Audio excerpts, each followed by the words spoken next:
Iran आणि इराकच्या युद्धामुळे मी माझ्या घरात भरपूर सामान घेऊन आले आणि भरून ठेवलं सामान. घाबरून सगळं महाग होईल, पेट्रोल महाग होईल असं सगळं म्हणून सगळं सामान मी घेऊन आले आणि आता ते भरून ठेवते.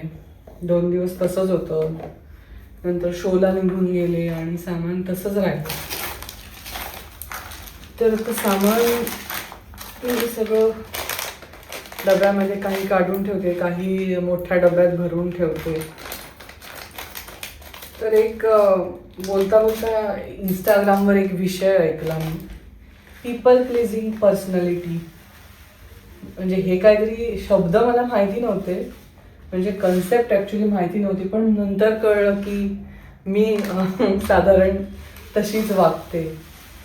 पीपल प्लीजिंग पर्सनॅलिटी म्हणजे आपण कुठलीही व्यक्ती किंवा काही कोणी आपल्या आजूबाजूचं असेल किंवा आपले मित्रमंडळी असतील किंवा आपले नातेवाईक असतील, आपला नवरा असेल, आपले आईबाबा असतील किंवा आपले ऑफिसमधले कलिग्ज असतील, तर या सगळ्यांनी म्हणजे काहीही तुम्हाला सांगितलं आणि तुम्हाला ते शक्य नसेल किंवा तुम्हाला ते पटत नसेल, तरीही आपण होय म्हणून मोकळे होतो की हां मला जमेल, मी करेन.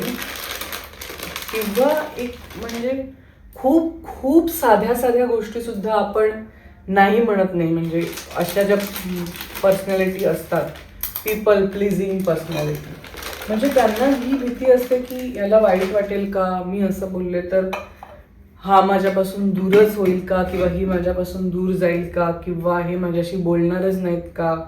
या सगळ्या नादात आपण आपलं इतकं नुकसान म्हणण्यापेक्षा आपल्या मनाविरुद्ध आपण इतकं वागतो ना की त्याला काही, मग ते सगळं पूर्ण आपल्या मनात साचत जातं काही दिवसांनी आणि मग सगळं चुकीच्या गोष्टी घडत जातात. त्यामुळे वेळीच आपण थोडं नाही म्हटलं किंवा आपल्याला नाही पटत असेल तर ते चांगल्या पद्धतीने आपण सांगितलं तर कदाचित परिस्थिती वेगळी असू शकते. म्हणजे काहीही बारीक सारीक गोष्ट असेल आणि तुम्ही त्याला नाही म्हणता येत नाही तुम्हाला, तुम्ही दुसरे आपल्याला आपल्याला सोडून निघून जातील अशी काही भीती त्या व्यक्तीच्या मनात, जसं की मी अशीच आहे आणि मला माझ्या आयुष्यातून व्यक्ती निघून जाण्याची खूप भीती वाटते किंवा फिअर असतं किंवा काही असेल. आणि ओळखीचीच व्यक्ती असं नाही बरं का, म्हणजे मी जरी एखाद्या वेळी ट्रेननी प्रवास करत असेल, मेट्रोनी प्रवास करत असेल आणि मला जर काही गोष्ट खटकली तर मी पटकन बोलत नाही, किंवा कोणी माझ्या पायावर पाय ठेवला जरी तरी मी, म्हणजे काही वर्षांपूर्वीची गोष्ट मी सांगते तुम्हाला की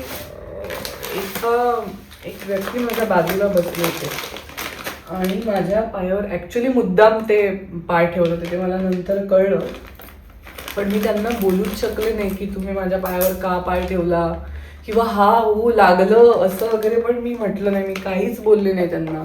आत्ता थोडा म्हणजे काही अनुभव घेऊन किंवा काही गोष्टींचा अनुभव आल्यामुळे मी थोडंसं नाही म्हणायला शिकले, असं हरकत नाही म्हणायला. पण त्याने लोकांना असं वाटतं की नाही म्हणजे ही खूप स्वार्थी झाली आणि ही फक्त स्वतःचाच विचार. काय वाईट आहे?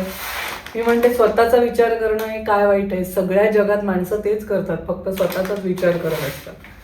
त्यामुळे स्वतःचा विचार करणं, स्वतःची काळजी घेणे आणि स्वतःला पटत नसेल तर नाही म्हणणे, ह्याच्यात काय तशी फारशी मोठी तुम्ही चूक करताय, मोठा अपराध करताय असं काहीच नाही आहे असं आता मला वाटतंय. म्हणजे आता मला हळूहळू या सगळ्या गोष्टी म्हणजे पटायला लागल्यात की हो बाबा असंच आहे, नाही आपल्याला जमत. आणि मग ते एकदम ओढाताण करून सगळं आपण करायचं, आपल्याला जमत नसलं तरी होय म्हणायचं.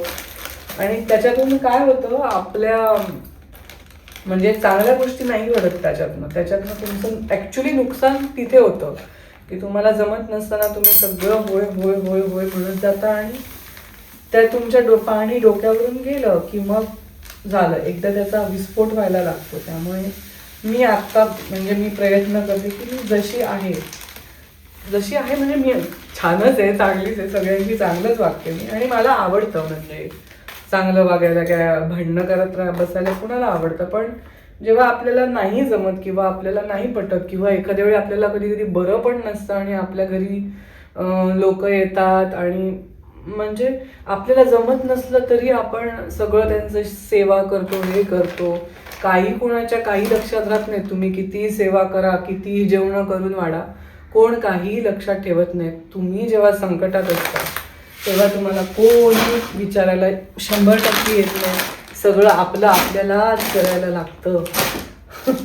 त्यामुळे असे काही विषय माझ्या डोक्यात चालू असतात की मी आज म्हटलं तुमच्याशी थोडंसं बोलावं. सामान ठेवायच्या निमित्ताने फार काही सामान मी आणलं नाही, तेलच जास्त आणलं होतं तर ते आता मी एक्स्ट्राचं तेल काढून ठेवते. कॅन मी जास्त करून नाही आणत, ते वाया जातात कॅन आणि तो तसंच ठेवायला लागतो. त्यामुळे एक एक आपलं फोडून टाकतो मी त्याच्यामध्ये.